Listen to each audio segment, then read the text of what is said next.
Hello friends, welcome to NithishFamily. 40 day intermittent weight loss சேலஞ்சில் second பீரியடோட last day 10th day 20ஆம் நாளோட routine என்ன அப்படின்ட்டு தான் பார்க்க போகிறோம். அதுக்கு முன்னாடி எப்பயும் போல நிதிஷப்பாவோட வெயிட் என்ன அப்படின்றது பார்த்துடலாம். நேத்திக்கும் இன்னைக்கும் வெயிட் வந்து குறையலை, 83.250 கிராம் தான் காமிக்குது. ஸோ வெயிட்டில் டிஃப்ரென்ஸ் இல்லை அவங்களுக்கு. சரி வாங்க இன்னைக்கு ரொட்டீன் என்ன அப்படின்றது பார்த்துடலாம். காலையில் ஃபஸ்ட்டு 6 மணிக்கு நிதிஷப்பா சைக்கிளிங் போயிட்டாங்க. நான் வீடியோ எடிட் பண்ணாதனால நான் உட்காந்து வீடியோ எடிட் பண்ண ஆரம்பிச்சிட்டேன். ஸோ காலையில் அவங்க வந்து 6 மணிக்கு 6 to 7 அப்படின்றது சைக்கிளிங். காலையில் அவங்களோட கலோரியை மார்னிங்கில் அவங்க ஃபினிஷ் பண்ணிட்டாங்க. காலையில் நாங்கள் ஃபஸ்ட்டாக இருக்கிறது பப்பாளி பழம் தான் எடுத்துக்கிறோம். பப்பாளி பழம் நல்லா ஒரு பழம் பெரிய பழமாக இருந்தது, ஆளுக்கு பாதி பாதி எடுத்துக்கிறது தான். நாங்கள் ஒரு பழம் வெட்டின பப்பாளி பழம் அப்படின்னா உடனே அந்த பழத்தை ஃபுல்லாக எடுத்துக்கிறது தான், ஷேர் பண்ணி அப்படியே சாப்பிட்டுக்குவோம். அப்புறம் தான் பழம் வந்து நல்லா இருக்குது, நல்லா டேஸ்ட்டாக இருக்குது. கொஞ்சம் வச்சிருந்து சாப்பிட்டா கூட அந்த டேஸ்ட் மாறுது. நல்லா நாட்டு பப்பாளி பழம், சீடு நிறையா இருந்தது, சூப்பராக இருந்தது. கரெக்டாக 9 மணிக்கு வந்து காலையில் பப்பாளி பழம் எடுத்துக்கிட்டது தான். நான் வந்து ஒரு 350 to 400 அளவுக்கு எடுத்துக்குவேன். நிதிஷப்பாவுக்கு வந்து 550 560 அந்த மாதிரி கொஞ்சம் அவங்க கூட எடுத்துக்குவாங்க. பவுல் சிறுசாக இருந்தாலும் நம்ம நிறையா எடுக்கும்போது அளவுகள் அதிகமாக தான் வரும். 9 மணிக்கு பப்பாளி பழம் எடுத்து அடுத்து 11 மணிக்கு கிர்னி பழம் எங்கள் வீட்டில் வாங்கினது நல்லா பழுத்து போச்சு, இதுக்கு மேலே தாங்காது அப்படின்றதுனால பசங்கள்லாம் ஜூஸ் கேட்டிருந்தாங்க. சரின்னா அதுதான் ஜூஸ் போட்டு சாப்பிட்டோம். ஆளுக்கு ஒரு கிளாஸ் எடுத்துக்கிட்டாச்சு. கிலோ 40 ரூபா அப்படின்னு தான் இப்போ கிர்னி பழம் விற்க ஆரம்பிக்குது. இப்போ தான் வர ஆரம்பிக்குது சீசன். நான் சின்ன பழமாக 3 பழம் இருந்தது, எனக்கு 1 கிலோ விழுந்தது. ஜூஸ் போடும்போது எந்த விதமான சுகரை ஆட் பண்ணாதீங்க, அப்போ தான் வெயிட் லாஸ்க்கு ரொம்ப ஹெல்ப்ஃபுல்லாக இருக்கும். மெயினாக பழங்களை ராவாக சாப்பிட்றது நல்லதான், பட் ஒரு சில பழங்கள் வந்து ஜூஸாக போட்டால் தான் பசங்க நல்லா விரும்பி சாப்பிட்றாங்க. மத்தியானம் என் தம்பி பையன் வந்து நொங்குன்னு உயிராக இருந்தான். நொங்கு வாங்கித்தாங்க நொங்கு வாங்கித்தாங்க, சரி அவனுக்காக தான் போய் நொங்கு வாங்க போனோம். 1 டஜன் நொங்கு அப்படின்றது 100 ரூபா போலுக்க. அங்கேயே அவங்க 10 + நொங்கு கலந்து சாப்பிட்டுட்டு வந்துட்டு இருந்தாங்க. ரொம்ப நொங்கு பலாப்பழம் சின்ன வயசுலேருந்தே பழங்களை கொடுத்து பழக்கிட்டீங்கன்னா அவங்க பழங்கள் தான் ரொம்ப விரும்பி கேட்பாங்க. 1 டஜன் 100 ரூபான்னு சொல்லி தான் நொங்கு வந்து வாங்கிட்டு வந்தது. ஆளுக்கு 3 அப்படின்ற கணக்கில் எல்லாம் ஷேர் பண்ணி சாப்பிட்டுக்கிட்டோம். கண்டிப்பாக வெயிலுக்கு நொங்கு எடுத்துக்கோங்க. வெயிட் லாஸில் நொங்கு எடுக்கலாமான்னு ஒரு கேள்வி வரும். வெயிட் லாஸ்ன்னு இல்லைங்க, 365 நாளுமே நொங்கு எடுத்துக்கலாம். ஒரு ஹெல்த்தியான ஒன்று அப்படின்னா நொங்கு, இளநீ இதெல்லாம். பட் நம்மளுக்கு கிடைக்காது, ஆனால் சீசன் அப்போ நீங்கள் டெய்லி எடுத்துக்கோங்க. எது எடுத்தாலும் இது ஒரே வார்த்தை தான், அளவாக எடுத்துக்கோங்க. நாங்கள் நொங்கு சாப்பிடும்போது மணி வந்து 12 மணி இருக்கும். ஒரு 1:30-2 மணிக்கு வந்து லாஸ்ட்டாக நான் எடுத்துக்கிறது வாட்டர்மெலன் எடுத்துக்கிறேன். நிதிஷப்பா வாட்டர்மெலன் தான் எடுத்துக்கிறாங்க.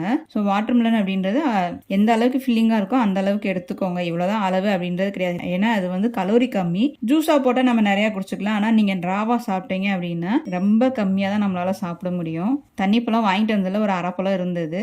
வெட்டுனா எங்கள் வீட்டில் எல்லாத்துக்கும் ஒரு 1/2 பழத்தை நாங்கள் காலி பண்ணிடுவோம். எல்லாருமே ஈவினிங் ஸ்நாக்ஸாக எடுத்துக்குவோம். சாப்பாடு சாப்பிட்டு ஒரு 1 hour கழிச்சு அவங்களாம் எடுத்துக்கிறாங்க. நாங்கள் 2 பேரும் மத்தியான சாப்பாடாகவே வந்து தண்ணி பழம் தான் எடுத்துக்கிறோம்.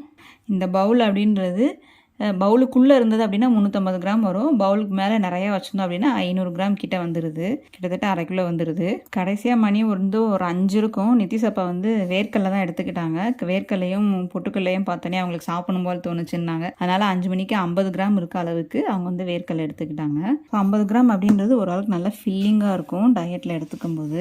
பலாக்கொட்டை சாயந்தரம் எடுத்துக்கிட்டாங்க ஒரு 3:30க்கு. அதனால அதுக்கப்புறம் பழங்கள் வேண்டாம் அப்படின்றதுனால ஏதாவது கொஞ்சம் ப்ரோட்டீன் வேணும், ஃபேக்ட் வேணும் அப்படின்றதுனால அவங்க வேர்க்கடலை எடுத்துக்கிட்டாங்க. எப்பயுமே மார்னிங்கில் எடுத்துக்குவாங்க, இப்போ வந்து கடைசியாக எடுத்துக்கிறாங்க. வேர்க்கடலை கடைசியாக எடுத்துக்கலாம், நல்லா ஃபில்லிங்காக இருக்கும், ரொம்ப நேரத்துக்கு பசிக்காது. அதனால லாஸ்ட்டாக அவங்க எடுக்கிறது 50 கிராமுக்கு வேர்க்கடலை எடுத்துக்கிட்டாங்க.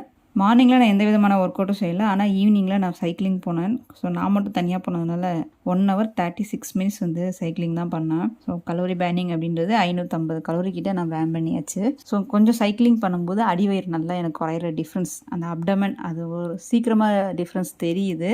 ஸோ அதனால் கொஞ்சோன்னு வெயிலுக்கு வெளியே போனால் இன்னும் கொஞ்சம் நல்லா பிரிஸ்காக அந்த மாதிரி ஃபீல் பண்ணுறேன். அதனாலேயே வெளியே போய் 1 hour சைக்கிளிங் ஓட்டிக்கிறது தான். நைட்டு ஃபேட் கட்டு ட்ரிங்க் நீங்கள் எப்படிக்கா இப்போ செய்கிறீங்க அப்படின்னு கேட்டிருந்தீங்க.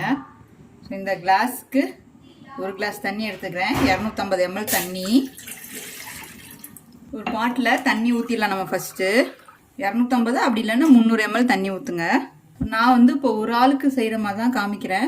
மஞ்சள் 1/4 டீஸ்பூன், சீரகம் 1/4 டீஸ்பூன், சோம்பு 1/4 டீஸ்பூன், வெந்தயம் 1/4 டீஸ்பூன், 1/4 டீஸ்பூன் கம்மியாக வந்து ஓமம் எடுக்கணும். அதுக்கப்புறம் 1 டீஸ்பூன் அளவுக்கு நான் வந்து மல்லி விதை எடுத்திருக்கேன்.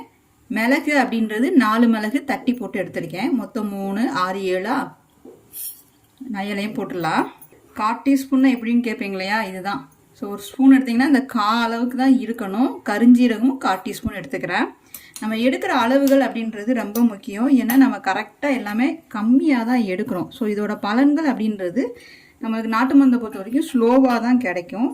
அதே நேரத்தில் பாதிப்பு அப்படின்றது அந்த அளவுக்கு இருக்காது. ஏன்னா நம்ம எடுக்கிற அளவு ரொம்ப கம்மியாக எடுக்கும்போது ரொம்ப பாதிப்புகள் அப்படின்றது வராது. கருஞ்சீரகம் அளவுக்கு அதிகமாக 1/2 டீஸ்பூன் 1 டீஸ்பூன் ஒரு நாளைக்கு எடுக்கும்போது தான் ஒரு சிலருக்கு வந்து ஹீட் பாடியாக இருக்கும்போது அவங்க பாடி வந்து கூட கொஞ்சம் ஹீட் ஆகிடும். பட் இந்த 1/4 டீஸ்பூன் அளவுக்கு எடுக்கும்போது ஒன்றுமே ஆகாது, எந்த ஒரு பாதிப்பும் இருக்காது. இது மொத்தமாக செய்யணும் அப்படின்னு நினைக்கிறவங்க நான் 100 டே சேலஞ்சில் 35th டேல வந்து நான் மொத்தமாக அரைச்சி போட்டிருக்க வீடியோவும் காமிச்சிருக்கேன். அந்த வீடியோவும் கீழே டிஸ்கிரிப்ஷன் பாக்ஸில் லிங்க் தரேன். இது வந்து நல்லா கொதிக்க வைக்கணுமாக்கா, 3/4 கிளாஸ் கொத்த வைக்கணுமா அப்படின்னு கேட்டால் தண்ணி நல்லா கொதிக்கணும். ஒரு 2லேருந்து 3 நிமிஷத்துக்கு கொதிச்சதுக்கப்புறம் அடுப்பை ஆஃப் பண்ணிவிட்டு எவ்வளோ சூடாக குடிக்க முடியுமோ அவ்வளோ சூடாக குடிச்சுக்கோங்க. நான் கொதிக்கட்டும், நல்லா காமிக்கிறேன். ஃபேட் கட்டட் ட்ரிங்க் நல்லா கொதிக்க ஆரம்பிச்சிச்சு. இந்த மாதிரி கொதிக்கிறது ஒரு 2 நிமிஷத்துக்கு கொதிச்சா போதுமானது. அதுக்கப்புறம் நம்ம அடுப்பை ஆஃப் பண்ணிடலாம். எனக்கு நல்லா 2 நிமிஷம் கொதிச்சிச்சு, நான் அடுப்பை ஆஃப் பண்ணிட்டேன். ஒரு 2 நிமிஷத்துக்கு அப்புறம் உடனே வந்து கிளாஸில் ஊற்ற வேணாம். சில்வர் டம்ளர்னா ஓகே, பட் 2 நிமிஷம் கழிச்சு, ரொம்பையும் ஆற போக வேண்டாம், நல்லா சூடாக தான் இருக்கும். அதனால கொஞ்சம் 2 நிமிஷம் கழிச்சு வடிகட்டி நம்ம எடுத்துக்கலாம். 2 நிமிஷத்துக்கு கழிச்சு நான் ஃபேட் கட்டட் ட்ரிங்கை வடிகட்டிடுறேன். இதை அப்படியே குடிக்கலாமான்னு சில பேர் கேட்குறீங்க. முழுசாக போட்டால் நம்ம அப்படியே குடிக்க முடியாது. ஸோ அப்படியே குடிக்கணும்னு அவசியம் கிடையாது. நீங்கள் வடிகட்டிக்கோங்க. அந்த சாறு நல்லா கொதிக்கும் போதே அதில் இறங்கிடும். நம்ம போட்டிருக்க விதைகளோட பலன்கள் ஃபுல்லாமே தண்ணியில் தான் இருக்கும். நான் மொத்தமாக அரைச்சி வச்சுக்குவேன். சில சமயம் மொத்தமாக அரைக்க முடியாத சூழ்நிலைமைகளை இந்த மாதிரி டெய்லியும் வந்து பொடி போட்டு பண்ணிக்குவேன். ஃபேட் கட்டட் ட்ரிங்க் ரெடி ஆகிடுச்சு. ஸோ நல்லா வெதுன்னு இல்லை, நல்லா சூடாகவே ஹாட்டாகவே இருக்குது. நீங்கள் மேக்ஸிமம் ஹாட்டாகவே குடிக்க ஆரம்பிங்க. 7 to 8 மணிக்குள்ள நான் வந்து ஃபேட் கட்டட் ட்ரிங்க் எடுத்துக்குவேன். 20:4, அதாவது 4 hours மட்டும் நான் ஃபுட் எடுக்கிறவங்க நாங்கள் எப்போ ஃபேட் கட்டட் ட்ரிங்க் குடிக்க, பகலில் குடிக்கட்டுமான்னு கேட்குறீங்க. பகலில் வந்து குடிக்காதீங்க. என்னன்னா நான் ஒரு 4-5 நாள் வந்து 4 மணிக்கு 6 மணிக்கு குடிக்கும்போது என்ன ஆகுதுன்னா கொஞ்சம் சூடு பிடிச்ச மாதிரி எனக்கு ஃபீல் ஆகுது. ராத்திரி படுக்க போகிறதுக்கு 1 மணி நேரத்துக்கு முன்னாடி குடிங்க. கருஞ்சீரகம் சேரலை, எனக்கு ரொம்ப சூடாகுது அப்படின்றது பெருஞ்சீரகம் சேர்த்துக்கலாம். சேர்க்கணும்னு அவசியம் கிடையாது. லைஃப் லாங் கருஞ்சீரகம் சேர்க்கணுமா அப்படின்னு கேட்டால் வேண்டாம். இர்ரெகுலர் பீரியட் இருக்குது, உங்களுக்கு பீரியட் சரியாயிடுச்சு, பிரச்சனை சரியாயிடுச்சு அப்படின்னா கருஞ்சீரகம் சேர்க்கணும்னு அவசியம் இல்லை. இப்போ சுகருக்கு ரொம்ப நாள் நீங்கள் டேப்லெட் எடுத்துருக்கீங்க, இல்லை என்னைய மாதிரி ஒரு ப்ராப்ளம் இருக்குது அப்படின்றவங்க வந்து கம்பல்சரி நம்ம லைஃப் லாங் வந்து, அதாவது எனக்கு மெனோபாசிங் வர வரைக்கும் நான் கண்டிப்பாக கருஞ்சீரகம் எடுத்து தான் ஆகணும். இல்லைன்னா என்னோட கருமுட்டைகள் வந்து கழிவுகளாக சினைப்பையில சேர்ந்துரும். ஸோ அது சேராம இருக்கிறதுக்கு வெளியே கொண்டு வர்றதுக்கு எனக்கு வந்து கருஞ்சீரகம் ஹெல்ப்ஃபுல்லா இருக்கும். ஸோ அளவுகள் அப்படின்றது கருஞ்சீரகத்தை பொறுத்த வரைக்கும் ரொம்ப முக்கியம். எனக்கு ரொம்ப ஹீட் பாடியா இருக்கு அப்படின்னா கம்மியா எடுத்துக்கோங்க, அளவுக்கு அதிகமா எடுக்காதீங்க. ஸோ லாஸ்ட் கடைசியா எடுக்குது கருஞ்சீரகம் தான். இன்னைக்கு நானும் நித்திஷாவும் ஃப்ரூட்ஸ் ஒன்லி தான் எடுத்தோம். மார்னிங்ல அவங்க சைக்கிளிங் போனாங்க, ஈவினிங்ல நான் சைக்கிள் போனேன். ஏன்னா எப்பயுமே ஒருத்தர பேர் கிடைச்சிட்டாங்கன்னு சொல்லிட்டு அவங்களுக்கு தோதா பார்த்துக்கிட்டே வந்து நம்ம எந்த ஒரு எக்ஸசைஸோ ஒரு ஒர்க் அவுட்டை நீங்கள் பண்ணாதீங்க. உங்களுக்கு எப்போ டைம் கிடைக்குதோ அதுக்கு தகுந்த மாதிரி உங்களோட ஒர்க் அவுட்டை நீங்கள் ஷெட்யூல் பண்ணி பண்ணுங்க. அது ரொம்ப ரொம்ப முக்கியம். அவங்க வரல இவங்க வரல அதனால தான் இன்னைக்கு எக்ஸசைஸ் பண்ணலை, அதனால தான் இன்னைக்கு அது பண்ணல இது பண்ணல அப்படின்னு சொல்லவே சொல்லாதீங்க. யாருமே கூட்டு சேர்க்காதீங்க. என்ன பொறுத்த வரைக்கும் வெயிட் லாஸ் நான் அதெல்லாம் சொல்லுவேன். அது மாதிரி வாக்கிங் போகும்போது நான் அதிகமாக பார்க்கறது 3 லேடிஸ் 4 லேடிஸ் துணைக்கு கூட்டு வரேன்றீங்க. ஆனால் பேசிக்கிட்டே வரீங்க. நீங்க பேசினாலே உங்களோட எனர்ஜி வந்து ஃபுல்லா வாய் வழியா போயிடும். அப்புறம் எப்படி ஸ்பீடு வரும்? அந்த பேர்னிங் அப்படின்றது, ஃபேட் பேர்னிங் அப்படின்றது உடம்புல இருக்காது. அதை நான் வச்சுக்கோங்க. வாங்க, ஒன்றும் பிரச்சனை கிடையாது. ஆனால் ரொம்ப பேசாதீங்க. அதுதான் மெயின் வாக்கிங்ல. அதுக்கப்புறம் நல்லா ஃபாஸ்டா நடக்கணும்னு தோணும். ஒருத்தருக்கு போட்டி நடங்க. அது ரொம்ப ஹெல்ப்ஃபுல்லா இருக்கும் வெயிட் லாஸ்ல. இன்னைக்கு என்னோட டயட் அண்ட் எக்ஸசைஸ் செம்மையா ஃபினிஷ் பண்ணியாச்சு.